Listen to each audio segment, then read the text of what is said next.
अब उसकी क्रूरता की कथा ऐसे मोड़ पर आ पहुंची जहां से वापसी असंभव है,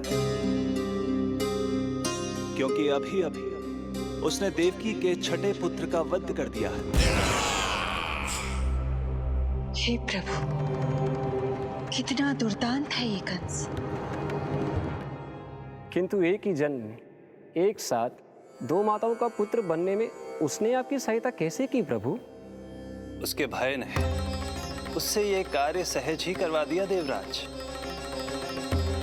जन्म लेते ही माता देवकी के सभी पुत्रों की हत्या कर उसने मुझे विवश कर दिया है।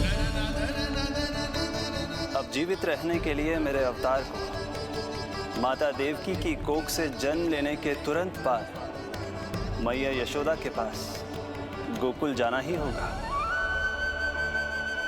और इस प्रकार कंस के कारण एक ही जन्म में दो माताओं का पुत्र बनने का आपका वचन सत्य सिद्ध होगा। आपकी लीला अपरंपार है प्रभु। आप सब अब निश्चिंत होकर जाइए। मेरे अवतार के जन्म होने की घड़ी अब निकट ही है। हम धन्य हुए प्रभु। हम धन्य हुए प्रभु।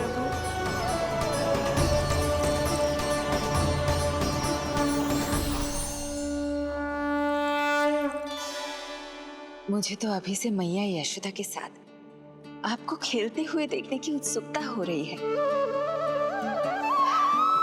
उनकी प्रवृत्ति कितनी निराली है। क्रोध ना करूं तो क्या करूं? देखिए इसकी सतानी, फिर चला गया सुलक्षणा के बगीचे में फूल खाने।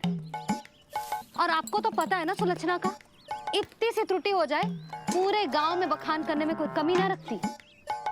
और जे की अरे जब ग्वालिनों को पता चलेगा तो क्या कहेंगी? यही ना कि जसोदा अपने बच्चे को खाना ना देती, भूखा रखे है। सुनो जी, मैं तो कहती हूँ अब ब्याह करा देते इसका। अब वो ही ध्यान रखेगी इसका। केवल पत्नी सुधार सकती है तुझे। तुम इसके बारे में बात कर रही हो कि मेरे बारे में? नहीं, वैसे सारे गोकुल वाले यही कहते हैं कि हमारे घर पर तुम्हारा ही राज चलता है। हे नारायण, ये परिहास की बात है क्या? मैं इतना दबा के रखती हूँ क्या आपको? यशोदा, हास की बात थी। रामू के कारण मुंह से निकल गई।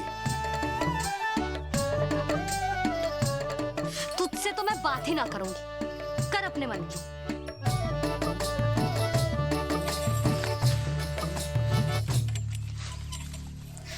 पता है तुझे कितना क्रोध आता है जब तू ऐसे बिना बताए घर से चला जाता है।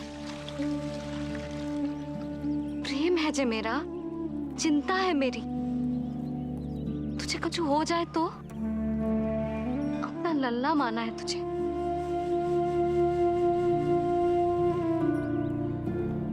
मेरे भाग्य में तो मां बनना लिखो ही ना है।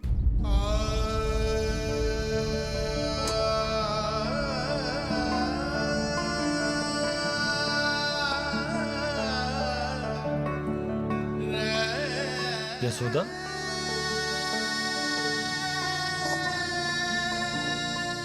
आपको पता है, जब मैं छोटी थी इसके जैसी चंचल थी।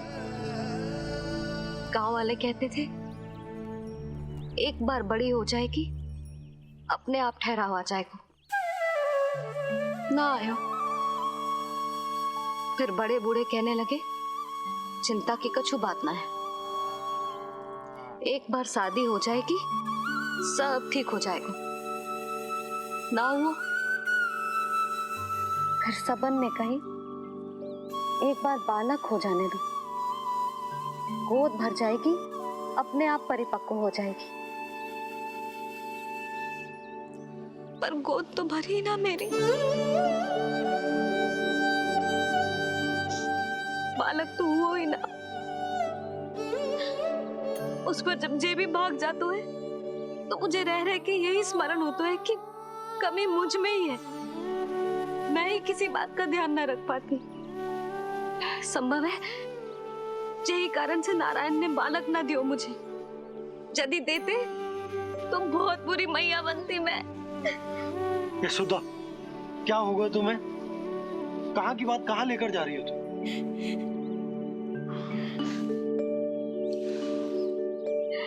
बालक अवश्य होगो हमें, और बहुत अच्छी मैया बनोगी तुम। बस नारायण सही समय की प्रतीक्षा कर रहे हैं। मेरी तो ना सुन रहे बे, आप ही कह दियो उनसे, अब और प्रतीक्षा ना होगी मुझसे।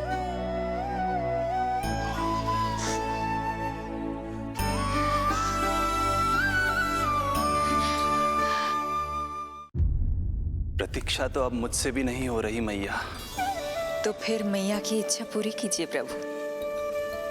जिस क्षण की प्रतीक्षा मुझे इतने वर्षों से थी, बस अब वो निकट है। किंतु प्रभु, आपको तो माता देवकी का 8वां पुत्र बनकर जन्म लेना है, तो फिर 7वां पुत्र? धीरज रखिए, धीरज।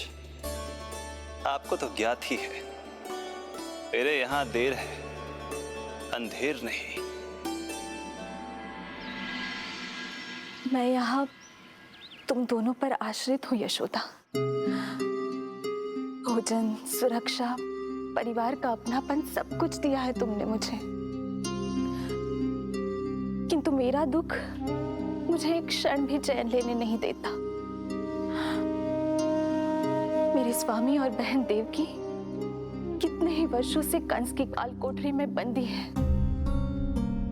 दिन रात नियति के शाप को सहन करने के अतिरिक्त और कोई उपाय नहीं है उनके पास। ऐसे में मैं सुख की सांस कैसे लूं? कीर्तिमान की हत्या के बाद मेरी सुरक्षा के लिए मेरे स्वामी ने मुझे यहाँ भिजवा दिया, चुपचाप। किंतु मेरा हृदय तो वही छूट गया यशोदा। इससे तो अच्छा होता कि मैं भी उसी कारागार में होती, मेरे स्वामी और बहन देवकी का दुख तो साझा कर पाती। अपनी 6 संतानों को कंस के हाथों मृत्यु के गोद में जाते देखा है उन्होंने। अब तो मुझे उस क्षण की कल्पना से भी डर लगने लगा है, जब देवकी अपने 7वें पुत्र को अपने गर्भ में धारण करेगी। भय से भविष्य नहीं टलता, होनी होकर ही रहती है। समय बीता और देवकी के गर्भ में 7वें पुत्र का आगमन हुआ। क्या इसका भी भविष्य वही होगा जिसके भाइयों का हुआ था? इस बंदी गृह की दीवारें, प्रत्येक ईंट, प्रत्येक पत्थर, यहां तक कि यहां की वायु भी उस कंस की बंदी है। अब तक तो उसे सूचना भी मिल चुकी होगी।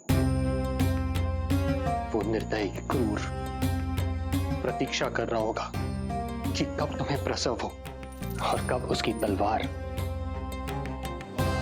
हमारे नन्हे शिशु, हमारी 7वीं संतान का रक्त पिए।